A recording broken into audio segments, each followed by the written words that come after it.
On October 10th of 2017, I formally composed a business plan entitled Space Hawk, a proposal for Space Guild by Charity Colleen Krause. Space Guild was a understanding I had of a potential organizing effort concerning access to space-based technologies that would be outside of the rubric of NASA. Um, though not contrary to it, but would be comprised of individuals, private citizens, that while necessarily having to be qualified and capable of engaging with federal departments, would also be a form of private entity that would be a sort of select group of people that would be working with special talents that human beings had. It may not be conventionally acceptable, but would be done in such a manner as to preclude expropriation by pre existing paradigms that, for whatever reason, have not acknowledged specific kinds of structures or systematologies for engaging people with special skills, including special skills that engage with and as space based technologies. I called it Necessities for Fulfillment of Human Potential. And the plan basically was composed of four specific operational components of the overall business objective, which was introduced with a report that I had also earlier submitted to a congressperson, actually a member of Senate, who had been a former Solicitor General of the state of Texas, and had also been, as I understood, involved with matters connected to the financial sector in an official capacity. I also understood from what I knew about that person's personal history and political history that they were somebody that had a public reputation and public political support of challenges to the Affordable Care Act, as well as the financial regime associated with it, as well as the Import Export Bank. And that, based on an understanding of these public political positionings, that this was somebody I believed that in their official capacity of a United States Senator would be able to move forward on and assist with furthering an investigation with a hope that it would lead to prosecution for financial crimes that I identified as banking enterprise corruption. I believed that these crimes were of such a urgency that it compelled a consideration of a specific kind of incorporation that would use existing legal mechanisms, but would also work toward a form of security and fortification that would directly and honestly address the profundity of these financial crimes. These elements were described in that report, and that report was complemented with another report that was not included in this specific business proposal. But by the beginning of October of 2017, I had already spent more than 2 months witnessing electronic sex crimes that impacted not only me, but people I was among and around, including minor children. As a matter of fact, during the situation that accompanied Hurricane Harvey were numerous legislative changes in the state of Texas, as well as changes to public financing systematologies that exacerbated what were already pre existing electronic crimes that were ongoing on a particular level and may or may not be consciously understood by a majority of the people in the population. But considering that I had just been certified in technologies that would be necessary not only if they were disabused to operationalize these crimes, but also could be engaged to stop and prevent against these crimes, it became imperative for me to take a stand and to begin to implement measures to effectuate a realization of what I knew was potentially available. And at that time, I had sought assistance from outside the state of Texas, but within the federal government system, because I understood that there were political actors in the state of Texas that had been compromised by the situation surrounding Hurricane Harvey. And in lieu of hearing back from or receiving any support from my numerous attempts to reach out in these efforts, I composed Space Hawk. with an introduction concerning the report I had composed on banking enterprise corruption, and then four specific operational areas. The first one was about the development of a legal app for mobile devices. This was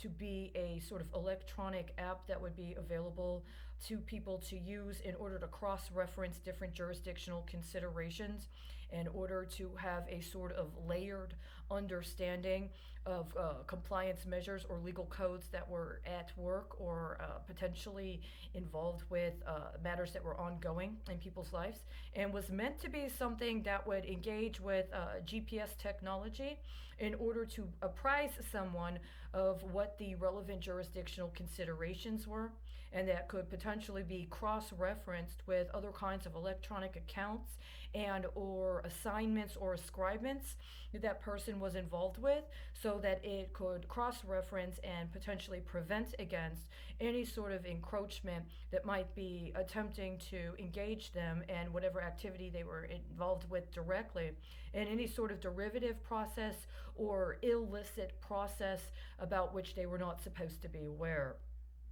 The second one was a specific formative plan regarding radioactive decontamination. This is something that I'd actually been interested in and been pursuing in one manner or another since the the late autumn of 2015. And even before 2015, up through 2013, 2014, I was in an environment that there experienced radiological contamination, as it was within a area that was a decommissioned military base that had previously been a training ground for various kinds of military efforts that involved exposure to radiological materials.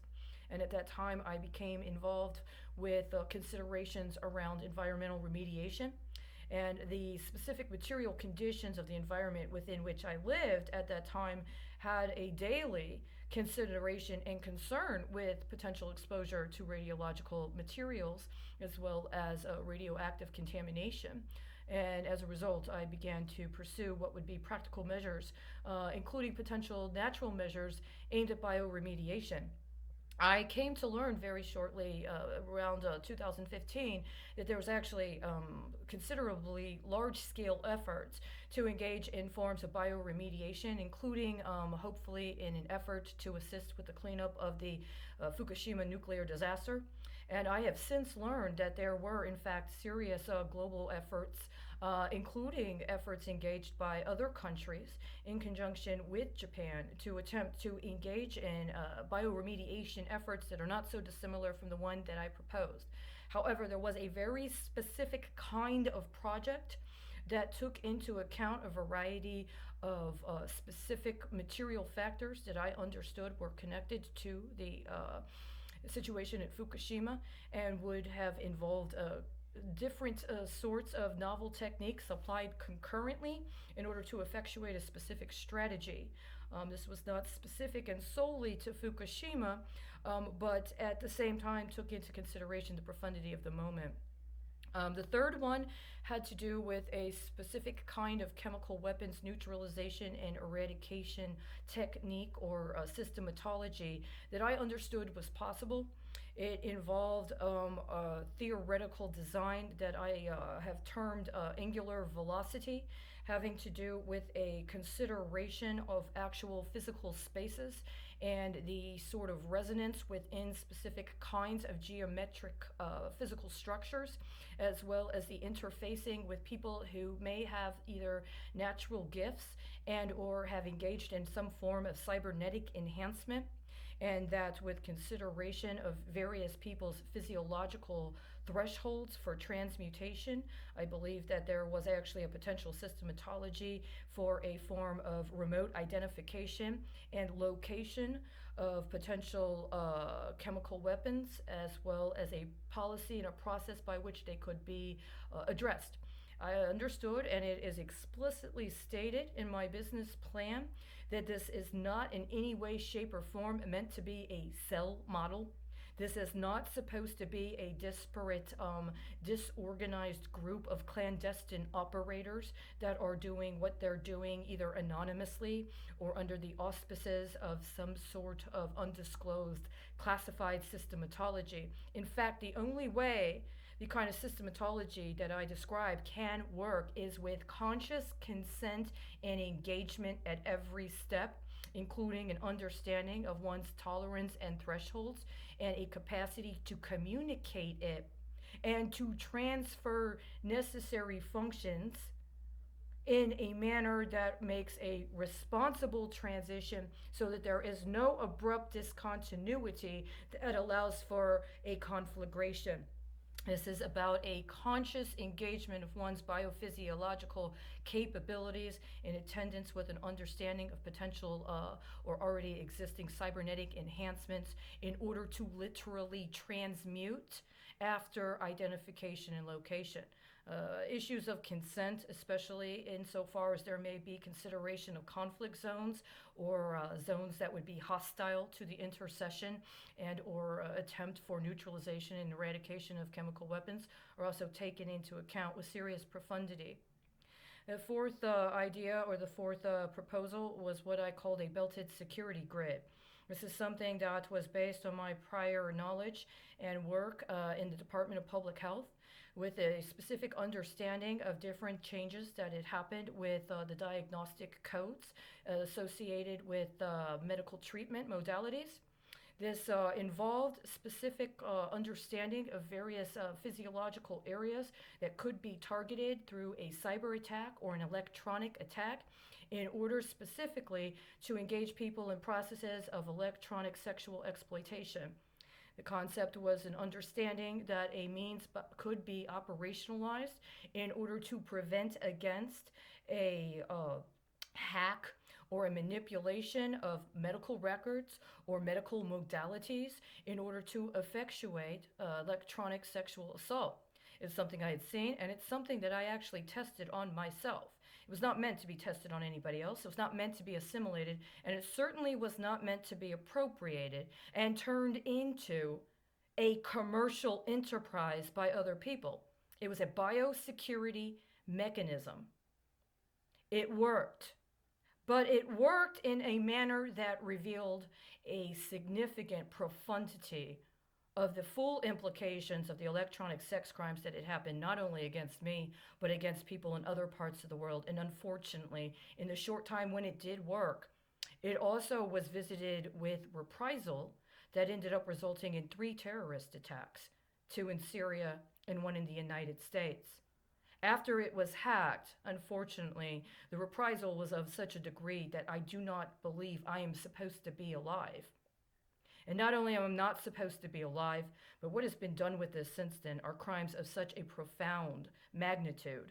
that to this day, not one person in any official position that was a mandated reporter or mandated to respond within a certain time frame has even gotten back to me. That is what Space Hawk is. There are no pretenders. I've never shown this business plan to anybody. Ever. Nobody else has ever seen it. Nobody else has been authorized to see it.